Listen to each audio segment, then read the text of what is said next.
अरविंद केजरीवाल ने किया महात्मा गांधी का अपमान। एक बार फिर भिड़े उपराज्यपाल और केजरीवाल चुनाव में इतने बिजी कि 2 अक्टूबर भी भूल गए। महात्मा गांधी और लाल बहादुर शास्त्री को नहीं दी दिल्ली सरकार के किसी मंत्री ने श्रद्धांजलि। न आने का कारण पूछा तो एलजी पर भड़के केजरीवाल। दिल्ली में कुछ हो न हो लेकिन सरकार और उपराज्यपाल की लड़ाई हमेशा ही चलती रहती है।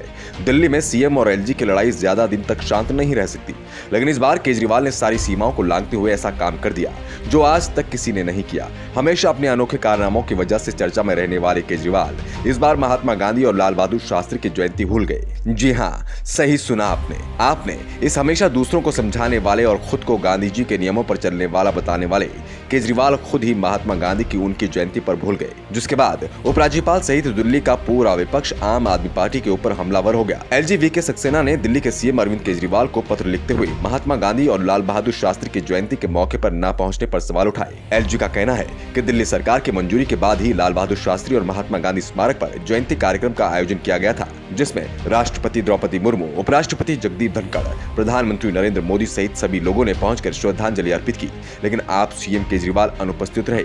लेकिन यहाँ पर प्रोटोकॉल होता है कि ऐसे प्रोग्राम में सीएम और एलजी मिलकर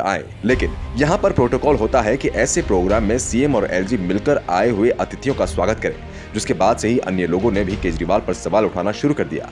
बीजेपी नेता कपिल मिश्रा ने स्मारक पर जाकर श्रद्धांजलि अर्पण न करना इन महापुरुषों और देश की परंपराओं का अपमान बताया और ट्वीट करते हुए कहा, कल 2 अक्टूबर को दिल्ली के सीएम का गायब रहना अत्यंत गंभीर। राजघाट विजय घाट पर राष्ट्रपति, उपराष्ट्रपति, पीएम सहित सभी गणमान्य लोग आते हैं। निमंत्रण दिल्ली के सीएम की तरफ से ही होता है। ये महात्मा गांधी का, शास्त्री जी का और देश की परंपराओं का अपमान है।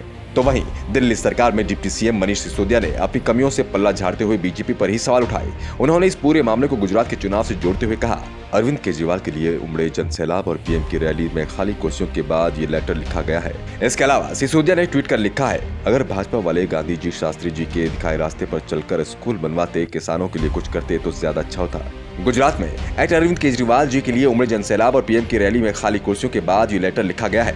सीएम ने पीएम को रिसीव क्यों नहीं किया? तो चलिए हम आपको बताते हैं कि सीएम के प्रोटोकॉल क्या होते हैं। किसी भी राष्ट्रीय कार्यक्रम में आए हुए अतिथियों का राज्यपाल के साथ मिलकर सम्मान करना। सीएम की अनुपस्थिति में डिप्टी सीएम सम्मिलित हो सकते हैं। देश के पीएम जब किसी राज्य के दौरे पर जाते हैं तो प्रोटोकॉल के तहत उस राज्य के मुख्यमंत्री को पीएम को रिसीव करना होता है। अगर राज्य में पीएम का कोई कार्यक्रम है तो प्रोटोकॉल के तहत उसमें सीएम को भी उपस्थित रहना होता है। अब अगर प्रोटोकॉल को देखा जाए तो यहाँ साफ हो जाता है कि केजरीवाल ने अपने कर्तव्यों का पालन नहीं किया और एलजी ने केजरीवाल के ऊपर जो आरोप लगाए हैं वो एकदम सही हैं। हालांकि खुद को गांधीवादी पार्टी बताने वाली आपकी तरफ से इस मामले में कोई सफाई नहीं दी गई, बल्कि आपने उल्टा बीजेपी पर ही आरोपों की झड़ी लगा दी।